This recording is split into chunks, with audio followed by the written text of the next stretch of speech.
ऐसे ही है।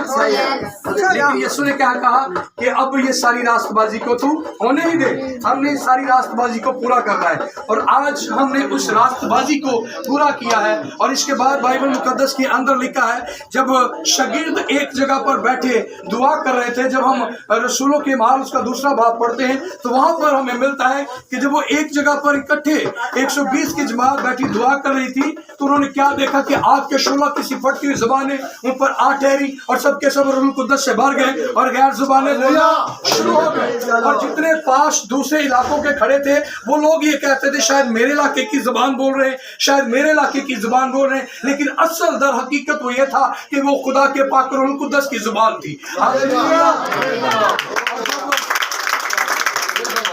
जब आपको वो जुबान मिलती है तो मेरे जीजो हमारी जो पुरानी जुबान है, जो पुरानी जिंदगी है वो तर्क हो जाती है। नई जुबान मिलने का मतलब ये है कि खुदा ने आपको नेमत दे दी है, एक बरकत, एक इनाम दे दिया है रूह कुद्दस का। और जरूरी नहीं है कि सब के सब गैर जुबानें बोले, ये बाइबल मुकद्दस की तालीम है। अगर किसी पे गैर जुबान नहीं उतरती या वो नहीं बोलता तो ये मत सोचे कि खुदा के पाक रूह कुद्दस ने उसको छुआ नहीं, या पाक रूह कुद्दस में वो नहीं है, या वो नई जिंदगी में शामिल नहीं हुआ। क्योंकि बाइबल मुकद्दस बयान करती है रूह कुद्दस की जो गैर जुबान है ये एक नेमत है। 9 नेमतें हैं बाइबल मुकद्दस के अंदर। खिदमत की एक नेमत है, दुआ करने की नेमत है, कलाम पढ़ने की एक नेमत है, बुजुर्गों को निकालने की नेमत है, शिफा देने की नेमत है और खिदमत करने की नेमत है। इसी तरह गैर जुबान भी एक नेमत है। और जब आपको गैर जुबान मिलती है तो इसका मतलब है कि खुदा ने और ज्यादा आपको ब्लेस कर दिया है, इनाम दे दिया है। लेकिन कुछ ऐसे भी लोग हैं, हमारे हम खिदमत के ऐसे भाई भी हैं, आज भी उनको देखता हूँ, उनके पास गैर जुबान नहीं लेकिन पाक रूह कुद्दस उनके अंदर काम करता है। हालेलुया, शुक्रगुजारी करते हैं। और बहुत सारे लोग कहते हैं जी हमने पानी का बपतिस्मा ले लिया तो गैर जुबान उतरेगी तो फिर हम नई जिंदगी में शामिल। नहीं, आप नई जिंदगी में शामिल हो चुके हैं। हालेलुया।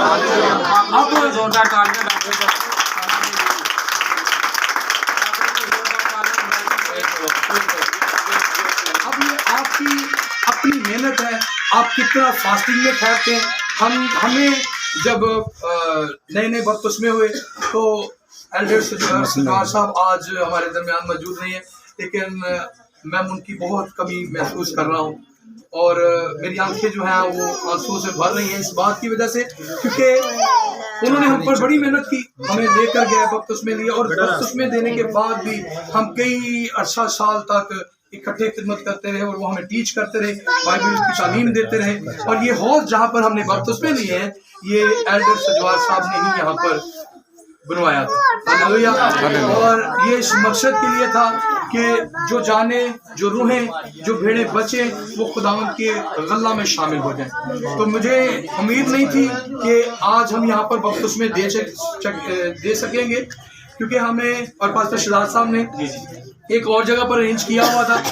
तो बात ऐसी थी कि जब मैंने भाई जवेद से बात की तो मैंने कहा हमें पता चला कि हौज तोड़ दिया गया या शायद दीवारें ऊंची कर दी गई या बंद कर दिया गया। तो भाई जवेद ने मुझसे कहा ऐसा कुछ नहीं है, आप घर चलें, मैं आपको दिखाता हूँ। उन्होंने जब मुझे दिखाया तो हमने खुदा उनकी शुक्रगुजारी की कि हमारे बुजुर्गों के हाथों का बना हुआ या उनके एक जो विजन था, जो उनकी एक रोया थी कि मेरे बाद भी ये सिलसिला जारी और सारी रहे, तो आज भी खुदा उनकी शुक्रगुजारी करते हैं। तो ये सिलसिला जो है वो जारी और सारी है। हालेलुया।